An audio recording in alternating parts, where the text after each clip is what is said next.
Chapter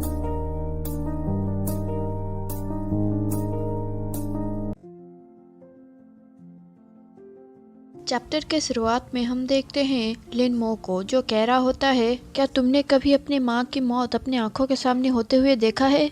अगर नहीं तो मैं इसमें तुम्हारी कोई भी मदद नहीं कर सकता।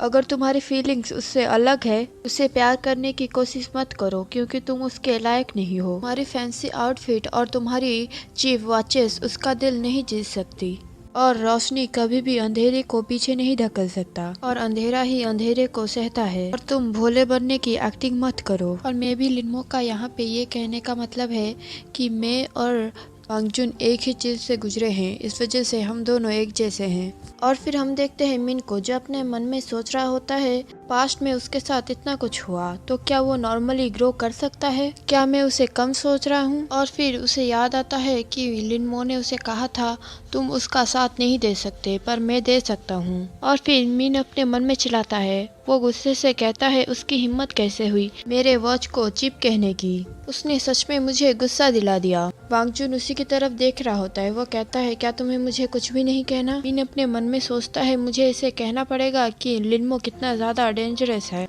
और फिर वो एक फाइल निकालते हुए कहता है, लिनमो 5 साल पहले गायब हो गया था और उसके बाप ने उसके रिपोर्ट भी नहीं दिखाई और जो भी इंफॉर्मेशन था उसे दबा दिया। जुन फाइल पे हाथ रखता है, इस वजह से मिन चौंक जाता है। वांग जुन कहता है, मैं ये बहुत पहले ही जानता था और हर किसी की अपनी अपनी क्षमता होती है। और तुम्हें क्या लगता है पुलिस स्टेशन में तुम्हारे अलावा कोई और काम का नहीं है? उसके गायब होने के बाद मैंने उसको ढूंढने की बहुत ज्यादा कोशिश की थी, लेकिन अंडरवर्ल्ड कानूनी लोग चुप्पी बनाए रखे हैं। मुझे भी लगा था कि उसके पीछे उसके फादर का हाथ है। और लिनमो ने एक अच्छी यूनिवर्सिटी में हाई स्कोर के साथ एडमिशन लिया और उसके आसपास बहुत सारे केस होने लगे, जैसे कि वो कार एक्सीडेंट और एक सुसाइड और डाई फॉर लव केस। और मुझे नहीं लगता कि इस दुनिया में इतने ज्यादा कोइंसिडेंस होते हैं। जरूर ही कोई जानबूझ के उसके आसपास वो सारी चीजें करवा रहा है। मिन अपने मन में सोचता है, कोई और वही है जिसने ये सब कुछ किया है। ये गलत है, वो उस पे इतना यकीन कैसे कर सकता है? मुझे जेलस फील हो रहा है। और फिर मिन वांग जुन के करीब जाते हुए कहता है, क्या तुमने उस पे कभी शक नहीं किया, या फिर तुमने उसे इतने लंबे समय तक जांच किया? जुन कहता है, मैं। और फिर वो अपने मन में सोचता है, डैम इट, मुझे उसे मना कर देना चाहिए था, पर मैं वो क्यों नहीं कर पाया? या मैंने सच में उस पे कभी भी शक नहीं किया? इतने सारे डाउटफुल पॉइंट के बाद भी मैंने उस पे कैसे शक नहीं किया? मिन कहता है, मुझे पता है वो बहुत ज्यादा खास है तुम्हारे लिए, और अगर तुम उसे अपने छोटे भाई की तरह सोचते हो तो ऐसा एक्सप्रेशन मत दो जिससे मुझे जेलस फील हो।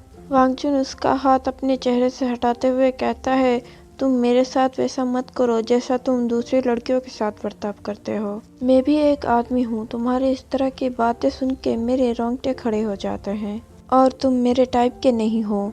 मिन कहता है, तो तुम्हारे टाइप का कौन है? और फिर वहाँ से सीन कट हो जाता है और हम कॉफ़ी शॉप का सीन देखते हैं, जहाँ पे लिनमो और वांग जुन कॉफ़ी पी रहे होते हैं। लिनमो कहता है, क्या तुमने सच में अपना पुलिस आईडी कार्ड उन्हें दे दिया? वांग जुन कहता है, मेरे पास कोई भी रास्ता नहीं है। मैं इस केस का सस्पेक्ट हूँ, तो मैं इस केस में काम नहीं कर सकता, पर मैं इस केस का थोड़ा सा फायदा उठा के आराम कर सकता हूँ। लिनमो बहुत ज्यादा परेशान होता है और वो कॉफी को बहुत जोर से मिक्स कर रहा होता है। वांग जुन उसकी तरफ देख के सोचता है, क्या वो मेरे बारे में चिंता कर रहा है? वो कितना प्यारा है। और फिर वो कहता है, इसके बारे में सोचे तो ये सब कुछ मेरे वजह से हुआ है। अगर मैं ड्रंक नहीं होता तो ये सब कभी भी होता ही नहीं, और तुम्हें स्कूल जाने को नहीं रोका जाता।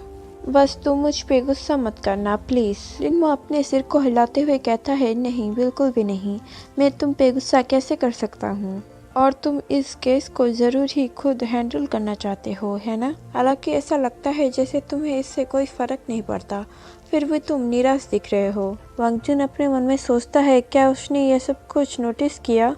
वो कितना विचारशील है। और फिर वो कप को नीचे रखते हुए कहता है, क्या तुम्हें पता है मैंने पुलिस एकेडमी क्यों ज्वाइन किया? लिनमो कहता है, अपनी माँ के कैश को इन्वेस्ट करने के लिए। वांग जुन थोड़ी देर के लिए चुप रहता है और फिर कहता है, क्योंकि मुझे कड़ी मेहनत से नफरत है। मेरे लिए बहुत ज़्यादा स्टडी करना और तुम्हारी तरह टॉप यूनिवर्सिटी में ज्वाइन करना बहुत ज़्यादा मुश्किल था। स्टडी के लिए मेरे पास कोई भी पेशेंस नहीं था, इसलिए मेरे लिए पुलिस एकेडमी ज्वाइन करना इजियर था। और ये मेरे काम के लिए भी है। मैं बहुत ज़्यादा पेशेंस नहीं रख सकता और मैं रिलेशनशिप में भी पेशेंस नहीं रख सकता, इसलिए मैं इजीली ब्रेकअप कर लेता हूँ। मुझे पता है मैं किस तरह का इंसान हूँ। मैं अपनी जिम्मेदारी से बचना चाहता हूँ और अपनी ज़िंदगी आसानी से जीना चाहता हूँ। लिनमो एकदम उसी की तरफ देख रहा होता है। वांगजुन अपने मन में सोचता है, ओ माय गॉड, क्या मैंने कुछ ज़्यादा कह दिया? और फिर वांगजुन कहता है, तुम्हें क्या लगता है मैं पागल हूँ? लिनमो कहता है, तुम झूठे हो। मुझे नफरत है जब भी तुम मुझसे झूठ बोलते हो। ये सुन के वांगजुन की हार्ट बीट बढ़ जाती है और वो हंसने लगता है। लिनमो बहुत ज़्यादा कंफ्यूज हो जाता है। वांगजुन उसके सिर पे हाथ रख के कहता है, तुम सच में बड़े हो चुके हो।